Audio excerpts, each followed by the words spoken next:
Hello everyone, তোমরা সকলে কেমন আছো? তো আজ হচ্ছে শ্রাবণ মাসের প্রথম সোমবার।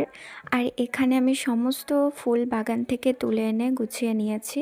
আর বাড়িতে সুন্দরভাবে মহাদেবকে প্রথমে জল ঢেলে নিলাম আর সমস্ত কিছু গুছিয়ে নিলাম মন্দিরে যাওয়ার জন্য। আর মন্দিরে যাব তাই আমি পরবো এই সাদা রঙের শাড়িটা। আর কালকে বাবা জুঁই ফুলের মালা এনে দিয়েছিল আমার জন্য। আর মা এখানে সুন্দরভাবে আমাকে শাড়িটা পরিয়ে দিয়েছে।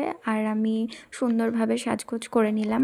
আর সুন্দরভাবে চুলে এই জুঁই ফুলটাও লাগিয়ে নিলাম, যেটা আমাকে মা লাগিয়ে দিয়েছিল ভালো করে। তারপর আমি আর বোন মিলে মন্দিরে গেলাম। আজ মন্দিরে খুব একটা ভিড় ছিল না, কারণ বাইরে প্রচণ্ড বৃষ্টি পড়ছিল। আর আমি খুব সুন্দরভাবে মহাদেবের মাথায় জল ঢালতে পেরেছি, যেহেতু ভিড়টা কম ছিল। আর মন্দিরটা ভীষণই সুন্দর ছিল। এটা হচ্ছে বোলপুরের কেদারনাথ মন্দির, যেখানে আমি প্রথমবার এসেছিলাম। আর মন্দিরটা ভীষণই সুন্দর ছিল। আর আমরা ভীষণ ভালোভাবে পুজো দিতে পেরেছি। আর এখনও বৃষ্টি কমেনি, এখনও প্রচণ্ড বৃষ্টি পড়ছে।